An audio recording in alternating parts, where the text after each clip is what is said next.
Friends, यदि तमाम देखभाल के बाद भी आपके पौधे फ्लावरिंग नहीं कर रहे हैं या पौधे की पत्तियां पीली हो रही हैं, पौधे की ग्रोथ रुकी है या फूल खिलने से पहले ही कलियां गिर जाती हैं, जो कि अक्सर गुड़हल प्लांट में समस्या देखने को मिलती है कि पौधा पूरी तरह से फूल नहीं खिला पाता है और कलियां गिरा देता है।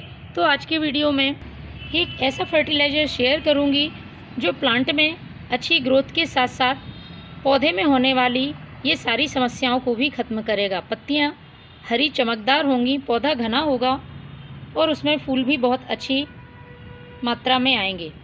ये जो फर्टिलाइज़र है पौधे की मिट्टी को भी उपजाऊ बनाएगा, क्योंकि जब हम सभी फर्टिलाइज़र डालकर देख लेते हैं उसके बाद भी यदि पौधे में किसी तरह की ग्रोथ नहीं होती है तो इसका मतलब होता है मिट्टी का ख़राब हो जाना। तो मिट्टी का समय समय पर ट्रीटमेंट करना बहुत ज़रूरी है।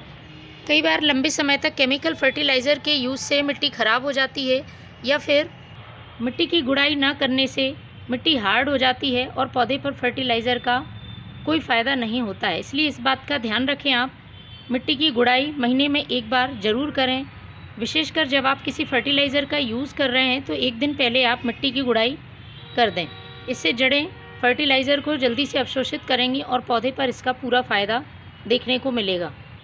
इसके साथ ही यदि किसी प्लांट को आपने बहुत दिनों से लगा रखा है और उसकी काफ़ी अच्छी ग्रोथ हो गई है लेकिन पॉट का साइज़ बहुत छोटा है, तो आपको रिपॉट करना भी ज़रूरी है, क्योंकि छोटे पॉट में बड़ा प्लांट लगा रहता है तो जड़ों को फैलने के लिए स्पेस नहीं मिल पाता है और रूट बाउंड की समस्या होती है, पौधा ग्रोथ रोक देता है।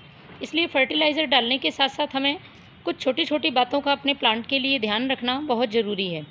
ये जो मैं फर्टिलाइज़र बनाऊंगी इससे प्लांट की सॉइल का पीएच एसिडिक होगा। एसिडिक सॉइल में पौधे बहुत अच्छी फ्लावरिंग करते हैं, उनकी ग्रोथ भी अच्छी होती है। इसके साथ ही इस फर्टिलाइज़र में मौजूद मैग्नीशियम प्लांट की पत्तियों को हरा और चमकीला रखने का काम करेगा। पौधे यदि आपके घने नहीं हैं तो घने होंगे और उनमें बहुत अच्छी ग्रोथ होगी। महीने में एक बार इस फर्टिलाइज़र का यूज़ अपने प्लांट के लिए ज़रूर करें। आप सभी पौधों पर इसका इस्तेमाल कर सकते हैं। तो फर्टिलाइज़र बनाने के लिए सबसे पहले मैं यूज़ कर रही हूँ ये चाय पत्ती का, फ्रेश टी लीफ का हमें इस्तेमाल करना है। चाय पत्ती प्लांट की सॉइल को एसिडिक करने का काम करेगी और इसके साथ ही इसमें मौजूद नाइट्रोजन पौधे को अच्छी ग्रोथ देने में मदद करेगा। तो आपको एक ऐसा बर्तन लेना है जिसे आप आसानी से गर्म कर सकें और इसमें एक छोटा चम्मच चाय पत्ती का डाल देना है। आप अपने पौधों की संख्या के हिसाब से इस फर्टिलाइज़र को कम ज़्यादा बना सकते हैं।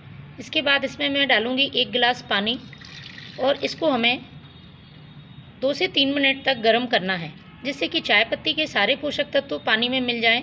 इसके बाद मैं इसमें दूसरी चीज़ ऐड करूँगी, तो पहले मैं इसे गर्म करने रखती हूँ। तो फ्रेंड्स, मैंने इसे अच्छी तरह से गर्म कर लिया है। अब गैस को करना है बंद और इसको अच्छी तरह से ठंडा हो जाने देना है। तो मैं इसे ठंडा करती हूँ। तो फ्रेंड्स, ये जो चाय पत्ती का पानी हमने तैयार किया है ये पूरी तरह से ठंडा हो गया है। अब इसमें एक और चीज़ ऐड करनी है। इसको मिलाने से ये फर्टिलाइज़र पौधे के लिए और भी पावरफुल हो जाएगा। तो पहले मैं इसे छान लेती हूँ। तो मैंने लिया है इसमें 5 गिलास सादा पानी, क्योंकि हमें इसे पहले डाइल्यूट करना होगा। इसी में मैं ये 1 गिलास चाय पत्ती का पानी छान लेती हूँ।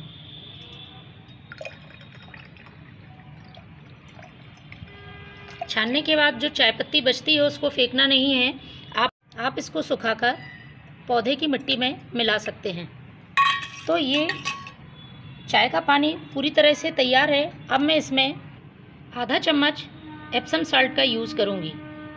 मैग्नीशियम सल्फेट होता है ये और पौधे में मैग्नीशियम की कमी को पूरा करता है। यदि प्लांट में लगातार पत्तियाँ पीली पड़ रही हैं या पौधा घना नहीं है तो आप इस मैग्नीशियम सल्फेट का महीने में एक बार ज़रूर यूज़ करें। और यदि आप ज़्यादा मात्रा में फर्टिलाइज़र बना रहे हैं तो उसी हिसाब से क्वांटिटी इसकी कम ज़्यादा कर लें। मैंने तकरीबन 1 लीटर फर्टिलाइज़र में आधा छोटा चम्मच एप्सम साल्ट का यूज़ किया है। इसे हमें अच्छी तरह से मिक्स कर देना है। चाहे तो आप 2 से 3 मिनट रख दें, बहुत आसानी से ये पानी में घुल जाता है। ये खाने वाला नमक नहीं है, इस बात का आप ध्यान रखें। अब ये फर्टिलाइज़र पौधे में डालने के लिए बिल्कुल तैयार है। आप पौधे की सॉइल में पॉट की साइज़ के हिसाब से डालें। सभी पौधों में आप इसका इस्तेमाल कर सकते हैं। चाहें तो आप इसको और डाइल्यूट करके स्प्रे भी कर सकते हैं। लेकिन स्प्रे आप तेज़ धूप में ना करें, सुबह या शाम के समय करें। तो फ्रेंड्स, आप भी इसका यूज़ करें और अपने प्लांट को हेल्दी बनाएं। Thank you.